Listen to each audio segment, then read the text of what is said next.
Hello, my name is Taylor Parks, and I want to propose to you the idea of enacting a smoking ban on college campuses.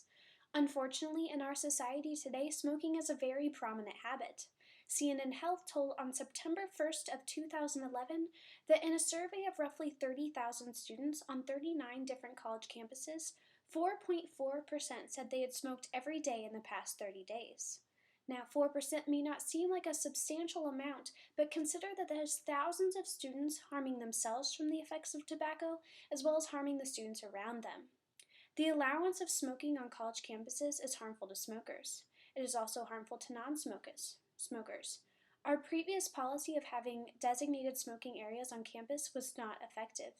The real solution to decreasing the amount of smokers is to make a smoking ban on all college campuses, which is a movement that is ever growing. It is for the benefit of all students that we ban smoking on college campuses. Allowing smoking on these campuses is harmful to smokers. It is a widely agreed upon fact that smoking is bad for your health and can be financially crippling.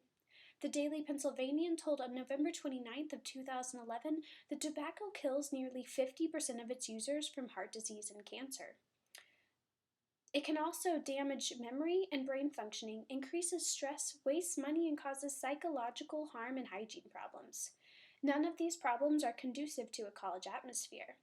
Smoking will also harm post-college students looking for a job. The Daily Pennsylvanian went on to tell on November 29th of 2011 that those smokers who make it through will have a difficult time finding a job since a number of businesses will no longer hire smokers. For those businesses that still allow smoking, the health insurance premium will be much higher, increasing stress for smokers to meet bills. But it is not only the smokers that are being harmed from their actions. The allowance of smoking on college campuses is also putting non-smokers at risk. Secondhand smoke can be extremely detrimental and easily inhaled. The Daily Pennsylvanian told that when a cigarette is smoked, the smoker inhales only 15% of the smoke.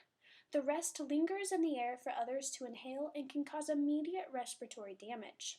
Also, 600,000 people die every year due to secondhand smoke, and it is the third leading most preventable cause of death in the United States. To protect the welfare of smokers and non-smokers alike, we need a solution that will decrease the amount of smokers on campus.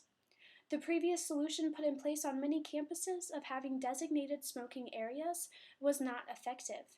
The Las Vegas Review-Journal told on February 25th of 2011 that without the 100% ban of smoking on college campuses, the smokers dominate the outside and the entrances to every building.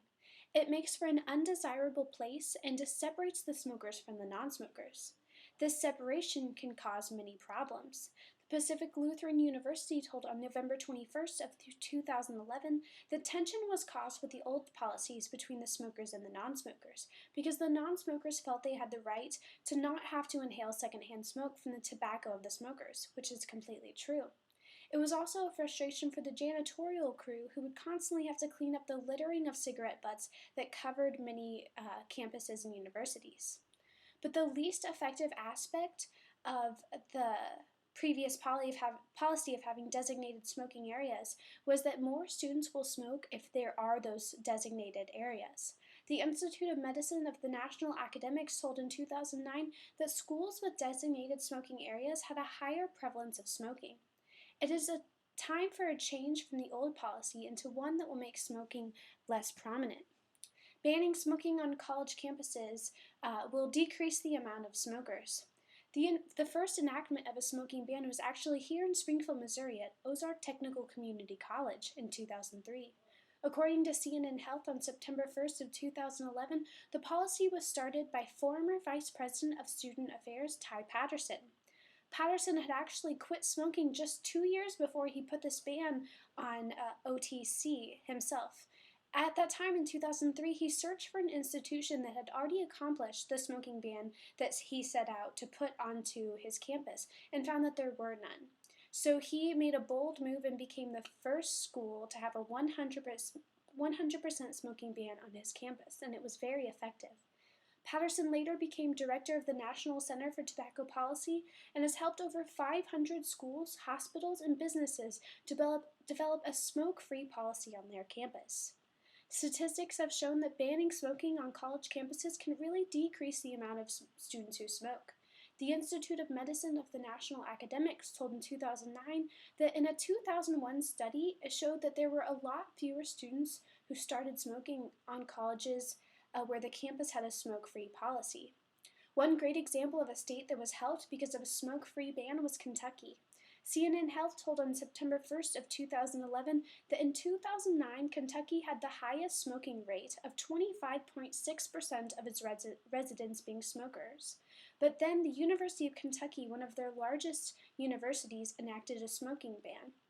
The University of Kentucky News told on February 15th of 2011 that since the implementation of the smoking ban on the University of Kentucky campus, the sales of nicotine replacements have doubled, and the employees and students are 5 times more likely to enroll in a tobacco treatment program now that they are smoke-free. Numerous other campuses have followed the lead of OTC and banned smoking. CNN Health told that over 500 campuses in America have enacted a 100% smoke-free policy in their schools. And in the past year alone, 120 college campuses have joined that list of 500. So you can see that it's ever growing and quickly. The National Center for Tobacco Policy told in 2011 that most campuses will not have a problem implementing a smoke-free policy because the resistance has substantially decreased. The policy can be effectively implemented within a year. The fight against tobacco use has just begun and it is getting stronger.